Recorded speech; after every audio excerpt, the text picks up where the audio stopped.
Ladies and gentlemen, welcome back to Tech Dad Impact. My name is Chris, your host as always, and on this channel we ask the age-old question: is there still time to reach for the stars?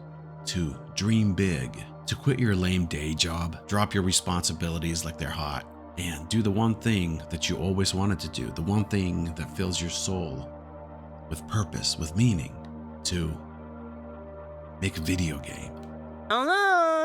I don't know, man. Seems kinda gay. You shut your filthy mouth, you filthy Frank, you. So that's what I'm doing on this channel. I'm an old dog trying to learn a new trick, and the trick we're doing is a video game of our very own, from start to finish. Now, whether or not this thing's gonna work out, well, who's to say?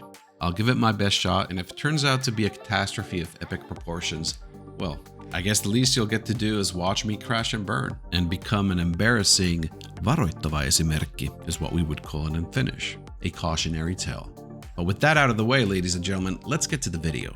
Wow. Okay, so it's been a while, and I've tried to focus on this whole thing and get something done, so I can show you guys what I've been up to. But the fact of the matter is that games are complicated and it takes a lot of time to figure things out. And the thing is that regardless of all the things that I kind of said at the end of part of my previous video as to what I'm going to focus on, well, I focused on a lot of different things. And I then started playing with these 3D graphics in Godot. And well, that took a while to, create these assets and trying to figure out how to put the pixelated characters appropriately into the scene and so on. But I'm going to take a little bit of time to demonstrate to you guys what I've been up to and basically the results of my efforts, which have been quite considerable, even though on the coding front, things are still a little iffy, But let's start off with, my character.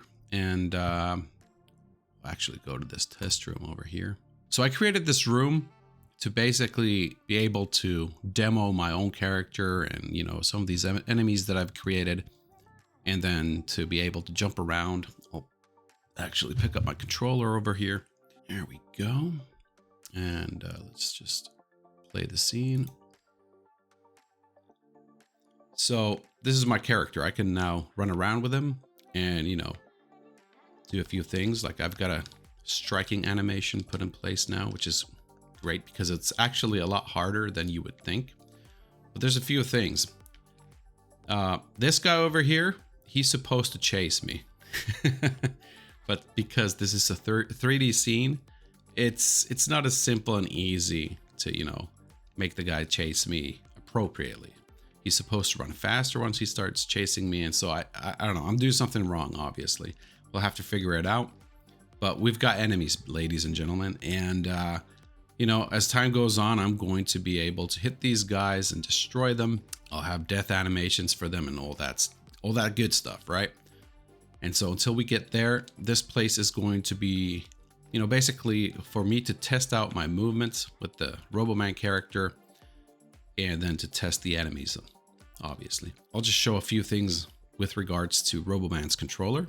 I can jump, right? We got a jumping animation, fall animation, and we're gonna have like an animation when he hits the ground as well, so that it's not just him standing immediately. Doesn't look very naturalistic, so I want to do that still. The animation's done, it just needs to be implemented into the code. So we have jump. We also have partial jump. So if I press only very slightly, he jumps a little. We jump more. And then we got the strike, which I'm super proud of. I don't know why. It's kind of, well, it is what it is. I haven't put the effects in yet. And actually the arm's going to be a lot longer. A little bit like in Castlevania, like a whip, so there's going to be that. But right, so we got these basic things down, and I think it's really cool. We're going to have abilities that you can unlock for this character, abilities that have cooldowns and stuff, and I'll talk about those later. But I don't want to reveal all the stuff that I'm doing because I want there to be surprises for the video, and I want to show stuff off and kind of like, instead of just revealing everything immediately, I want you guys to have a reason to come to my videos, check them out, and maybe find something that's funny, hilarious, surprising, entertaining, all that good stuff. So here we go. We got all this stuff working out. So we got the colliders working. I think, creating the base level. So gray blocking stuff out. That's what they say that's the industry lingo, gray blocking. So basically using these very, very simplistic blocks to create the shapes of the level is what I'm probably going to do once I start, creating the levels appropriately. But there's other stuff that I'm going to have in the levels just outside of enemies and, these blocks, obviously, and I'll kind of demonstrate that now. Stop this, and then here's a start room. This is what I actually did first because I wanted to play around with the lighting effects and stuff. So here we go. Here we see that the character is shaded. I still need to make the eyes emanate light. So even if I'm in the dark, you need to be able to see the eyes shine brightly. That he's test enemy, test sprite. I have hurt boxes and I have hit boxes already implemented into this character. So I touched that guy 3 times, so now he's dead, right? So there's a hurt box inside of my character, but the hurt box is going to be moved, obviously, to this strike animation and implements it into all the different attacks that I'm going to be using. So there's that. All that stuff done already. It's very cool, and all the enemies have their hurt boxes and hit boxes as well. So, all I need to do is make a simple enemy, and then implement that stuff into it, test it out, and see how it works. And maybe it'll be a lot of fun. Well, anyway, so you see these computer terminals. I want to make some of this stuff interactive in the sense that, you can click on them and stuff, and something will happen in the level. I want you to be able to press a button and have lights go on or something similar to that vein, or maybe open up a door. That's basically a very, very simple thing, or activate an elevator, or activate a robot of some kind. So I want to introduce simple elements like that into the game because it just makes the world seem more alive. But the thing that I'm really happy about, and which kind of took a lot of time, was trying to figure out some kind of a consistent visual style to this game, especially when it came to the 3D graphics, because there's a lot that you can do with texturing. There's a lot that you can do with just detailed graphics. And this that I have now, I don't know, I'm just kind of happy with this stuff, right? I like the way that the textures are. I like the way that, the elements are kind of low poly, which kind of accentuates, I think, the lights. And then when I run, back and forth here, you can obviously see the 3-dimensionality of the scene itself. That's one of the reasons why I'm doing this in 3D, the backdrops, so I can take advantage of this effect. Also, there's actually no reason why I wouldn't be able to run upwards to that computer now, just pressing upwards. I've constrained the axes so that I can't do it, but there's no real reason why I wouldn't be able to do that. And I kind of feel like I want to do that sometimes, maybe have corridors or things that you can run upwards. I don't know. It has to be something that people, understand that you can do and so on. But maybe as a transition from one level to another or something like that, it would be kind of fun and cool, something different. And so, yeah, this is what's going on, guys. I think it's pretty cool.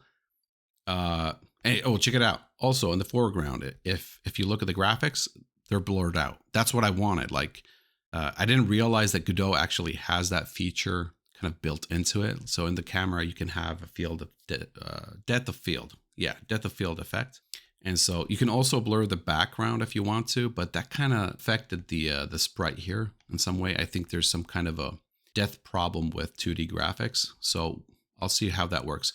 But in this instance, when I jump, the camera follows this guy. But in areas like this, I'm trying to make it so that the camera doesn't follow your movement upward. So it's constrained to this x-axis only, so that, it gives me more direct control over the visuals and, the stuff that I want to show you guys. So that's cool stuff. I'm really happy with this. I don't know how that's good. I don't know how this is going to run on things like the Steam Deck or whatever. I don't know much about the performance requirements of something like this. So we'll see, ladies and gentlemen. But, if you have a fairly decent PC, at least, this thing seems to run very well. So let me just see if there's anything else.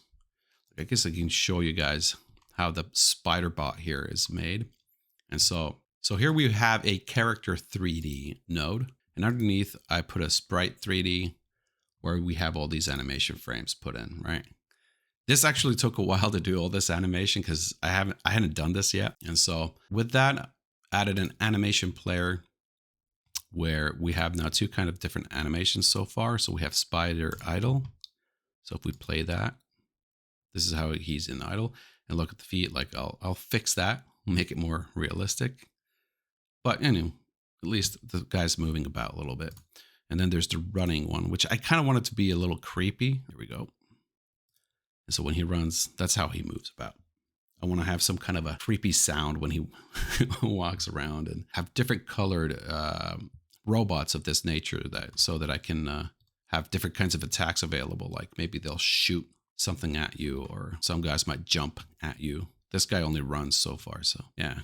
But anyway, there's a lot that I'm trying to do with this dude. Like we've got these collision things here. Well, they're ray casts, really. Rays that I'm shooting out of this character so that I'll know if he's on the ground and when he hits edges. So in this test room over here, let's open up the debug stuff over here. So collision shapes, let's take, I don't know, yeah, there we go. Play that.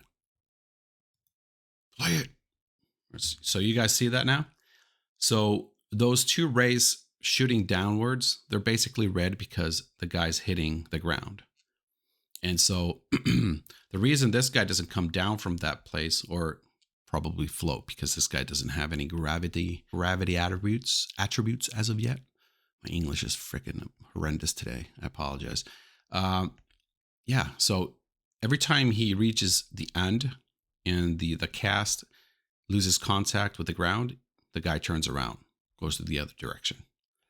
And so with this guy, when he hits a wall, he changes direction, right? So that's the logic with this guy so far. Now you see that ray kind of like shooting out of this dude. I think it's going crazy because this is a 3D scene. This is a 3D object basically, but we're constraining the rays in 2D. I think that it's Godot is having a hard time understanding what's happening, or I just don't know anything about coding, which is, more likely. And I need to figure out why this thing is shooting left and right and not hitting me when it's supposed to. It's masked appropriately with me. So because once that ray hits me, the robot's supposed to start chasing me, start running faster towards me and stuff. And so that's kind of like one of the characteristics of this enemy. And I'm kind of bummed out that it's not happening. Like he's not giving me the chase as of yet. Well, we can't help that as of right now. So I'm going to have to talk to some people and chat GPT and see if I can figure it out. So there's quite a bit that I've managed to cobble together during the past weeks in order to push this project forward. And to be honest with you, there's actually more. It's just that I can't show and demonstrate everything all the time, because if I did that, this video would never be done. I just keep adding to it as I discovered new little things and added new graphics or animations and stuff like that. So I'm just saying, like, let's cut it off from here, and I'll have a final section in this video where I talk about how Godot works, how I understand it to work, and how you create content, objects, and levels in this thing. And I'll try to visualize it a little bit so that it's hopefully more entertaining to follow along. So let's get to it. So ladies and gentlemen, boys and girls, the way that Godot works is that you start off by creating a scene. You open up a new scene, and then you start building into that scene different kinds of objects like graphics, animations, scripts, colliders. You're basically infusing all these different kinds of tools into a scene in order to create whatever it is that you need to have in the game. And in this case, we have a player character and then an enemy character, both comprised of these sprite 3Ds, animations, scripts, colliders, raycasters, and so on. When you start creating a level, you create a new scene. And into that scene, you bring these characters that you've created as separate scenes. And so basically you instance a new scene into this large scene that acts as a container for the smaller separate scenes. Confused? Well, it's basically a prefab from Unity, I guess. That's what I've heard other people say, and that's basically the gist that I get when I look at this whole process. So now that we have these larger level scenes, we bring or instance our player character scene and enemy scenes, collectible scenes, and all these other different elements into the level itself. And if everything works out just the way that we want it to, we'll see all these different elements interact with one another in a way that we would have expected them to. The thing is, however, what I need to figure out is how to take information that's relevant to the player himself and bring it over from one scene to another so that there's that sense of continuation. Video games need to retain information like taking damage or upgrading your character, retaining collectibles that you found from the previous room, and making sure that once you go back to the older room, those collectibles don't reappear. You also need to figure out what you want to do with the enemies in the room after you've destroyed them. Is the game going to consider those dead, or are they going to respawn once you move away from the room and come back? Then there's switches. You pull a switch in one room, does it affect another room? Then there are boss battles that you need to engage in, and once you destroy a boss, that obviously switches the game progress forward. How is this achieved? I don't know, but I need to figure it out. I suspect there needs to be a ledger of sorts that keeps a tally on all the relevant informations and changes that take place in the game world and the game character itself. Good examples would be experience points, collectibles like money, opened abilities, and so on. So how does one make sure that all this information is retained within the player profile and that the appropriate changes take place in the world once switches are activated, like destroying a boss? I'm not trying to make a Metroidvania here. My game is fairly straightforward, although I do want you to have the ability of choosing your levels and, bosses that you face first. And I do want to have some changes happen in the game hub itself once those bosses are killed, like more characters to talk to or certain things that you can do that you couldn't do previously. This is the kind of stuff that I don't necessarily enjoy doing, but they're interesting challenges to overcome because I have absolutely no idea where to even start. So if you got any tips, please comment below, help a guy out. But with that, I feel like we've got another video wrapped up. I really need to get back to working on this game and figuring out some simple enemies that I can destroy and have fun with, and getting some of those scenes working so that I can move between them. Because after that, I feel like I can move on to building a first rudimentary level, and I just feel like that's something I really need to get as a first big milestone. So I guess that's what's up. That's what I'm going to be doing. You guys have an excellent February. Hopefully the next video comes a bit sooner, but until then, give me a like if you like the video, and if you feel this stuff is relevant to you, please subscribe. I'll see you guys in the next video. Have a good one. Peace out.